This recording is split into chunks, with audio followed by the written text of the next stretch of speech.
వంగవీటి రంగా గారి విగ్రహం అంటే ఆరుగుళ్ళంతా పండగ చేసుకునే విధంగా అన్ని కులాలకి మతాలకి సంబంధం లేకుండా రంగా గారి ఆశయాలు ఏవైతే ఉన్నాయో అందరూ కూడా వచ్చి ఈ సభను దిగ్విజయపరిచినందుకు మీ అందరికీ పేరు పేరున ఉదయపూర్వ నమస్కారం.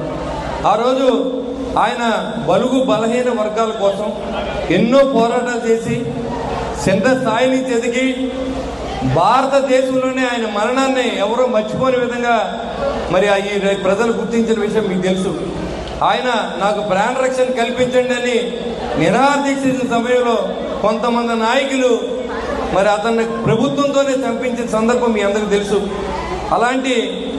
అలాంటి నాయకుడు మనకు లేకపోవడం చాలామంది బడుగు బలహీన వర్గాలకి ఆశాజనకంగా లేకుండా చాలా ఇబ్బందులు పడుతున్న పరిస్థితి. అప్పుడు ఇవాళ పవన్ కళ్యాణ్ గారు వంగవీటి మోహన్ రంగా గారు చూసుకుని అందరూ కూడా ఇవాళ ఆయన ఆదరించారు పవన్ కళ్యాణ్ గారిని.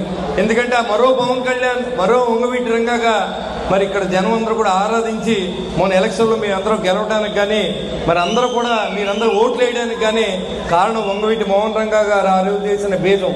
ఆ తర్వాత చిరంజీవి గారు పార్టీ పెట్టడం, అందరిలోనూ మేల్కొల్పు రావడం, మన శక్తి ఏంటో మనం తెలుసుకోవడం జరిగింది. రంగా గారిని కనుక మరి ఆయనతో మేము ట్రావెల్ చేసిన వ్యక్తులం.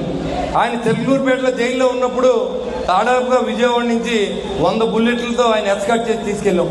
10 రోజులు చెర్లూరుపేటలో ఉన్నా నేను జైల్లో చంపేస్తారంటే అలాంటి వ్యక్తిని పోగొట్టుకోవడం చాలా దురదృష్టకరం. మరి ఆయన పోయి 40 సంవత్సరాలు 4 దశాబ్దాలు అయినా అవుతుంది దగ్గరగా. అయినప్పుడు కూడా ఆయన మర్చిపోకుండా ఇప్పుడున్న యువత అందరూ కూడా కులాలకి మతాలకి సంబంధం లేకుండా ప్రతి గ్రామాన్న విగ్రహాలు పెట్టడం. భారతదేశ చరిత్రలో అంబేద్కర్ గారి తర్వాత అన్ని విగ్రహాలు ఉన్న వ్యక్తి ఒక సామాన్య వ్యక్తి ఒక వంగవీటి మోహన్ రంగా గారికి చెప్పడం అక్షయంగా. మరి అలాంటి వ్యక్తి విగ్రహావిష్కరణ చేసే అవకాశం నాకు అన్నగారు లాంటి వ్యక్తి. ఎందుకంటే ఆయనతో మాకు కొంత తోటగోపి నేను కూడా ఎక్కువ ఆయనతోని